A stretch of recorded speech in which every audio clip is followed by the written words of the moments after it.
오늘의 문학 산책 주띵커와 함께합니다. 네이버 블로그 김종원 작가님과의 대화.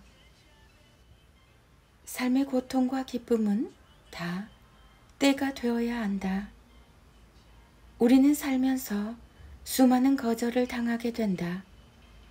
무언가를 시작하는 초창기에는 더욱 치열하게 거절을 당해서 눈으로는 웃지만 속으로는 거절한 상대를 미워하며 이렇게 생각하게 된다. 그거 하나 해주는 게 뭐 어렵다고. 실제로 나도 그땐 그랬다.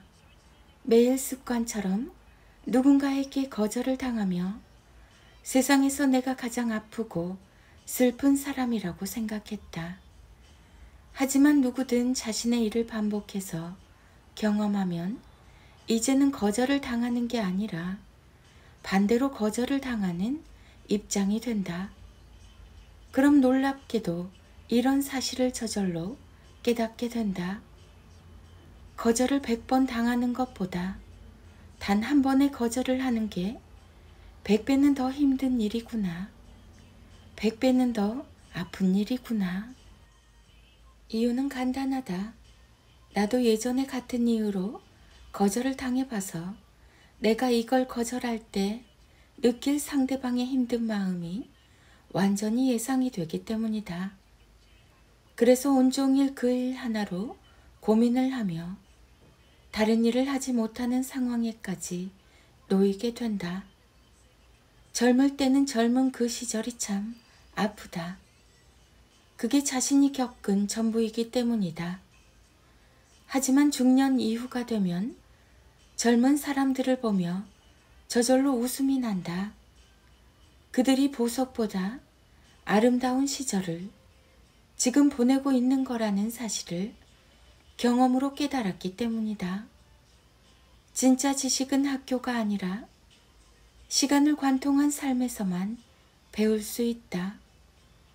깨달은 만큼 세상이 보이고 볼 수 있는 만큼 마음도 열 수 있다. 마음의 크기가 곧 깨달음의 크기다. 일상의 작가는 7가지가 다르다. 1. 글을 쓰는 사람의 눈은 다르다. 2. 그는 24시간 내내 글을 쓰고 있다. 3.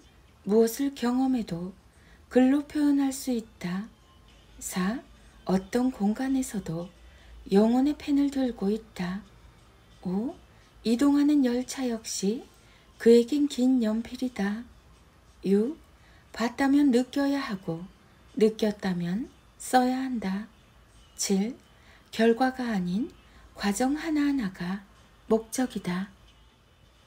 첫 문장을 쉽게 쓰는 7가지 방법. 1. 일단 주어를 먼저 써라. 2. 결론을 한 줄로 압축해서 써라. 3. 대화체로 구성하라. 4. 지금 기분을 그대로 표현하라. 5. 적절한 인용구를 활용하라. 6. 지금 떠오른 단어를 나열하라. 7. 이 글을 쓰는 이유에 대해서 써라. 가장 무서운 가족 간의 침묵. 하루 5분 이걸 시작하면 관계의 온도가 달라집니다. 세상에서 가장 무서운 건 가족 간의 침묵입니다. 그건 이해가 아닌 단절과 소통하지 않겠다는 최악의 마음에서 나온 것이기 때문이죠. 다 이해하고 있어서 말하지 않아도 알아서 침묵한다고 말할 수도 있지만 다 이해하는 사람은 오히려 침묵이 아닌 따뜻한 대화를 시작하게 됩니다. 분명 예전이라면 실망하고 분노해서 뭐라고 반박해야 할 일도 이제는 조용히 넘길 때, 아, 이제 나를 이해하기 시작했구나 라고 생각하게 되는데 아주 커다란 착각일 가능성이 높습니다. 그건 상대가 이해하고 넘기는 게 아니라 아예 포기하고 무시하는 것이기 때문입니다. 아무리 대화를 하며 다가가도 이제는 모든 게 불가능하겠다는 생각에 아예 소통을 그만둔 것이죠. 충분히 실망할 수도 있고 또 실수할 수도 있습니다. 하지만 그렇다고 그게 무작정 허락되는 건 아니죠. 모든 반복이 되면 지치고 지치면 서로를 포기하게 되며 침묵을 선택하게 됩니다. 상대를 사랑하고 아껴서 너무 배려하느라 정작 자신의 욕구를 포기하고 지웠기 때문에 상실감은 더 커집니다.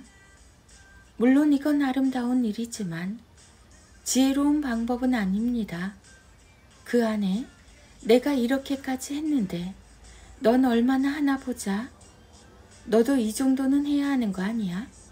라는 마음이 있다면 오히려 실망감의 마음만 더 아프죠. 그러나 이건 결코 서로를 탓할 문제가 아닙니다.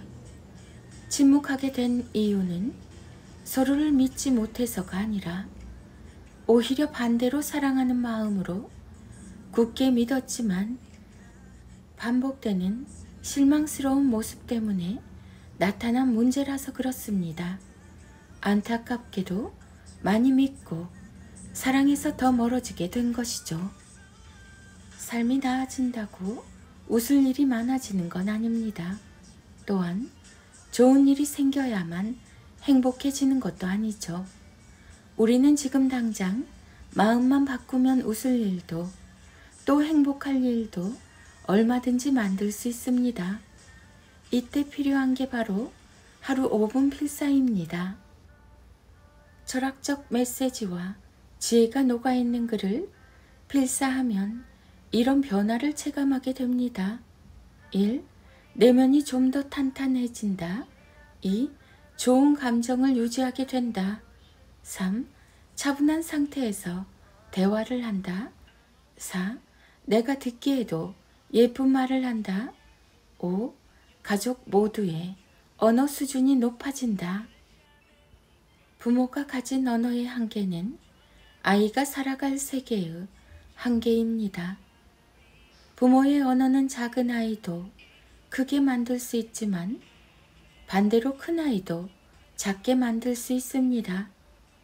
그래서 사명감을 갖고 필사를 하는 온라인 모임 네이버 밴드를 2개 만들었습니다.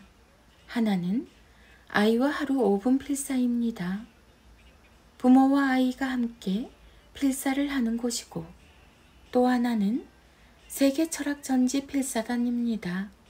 부모가 자기 자신을 위해 필사를 하는 곳이죠.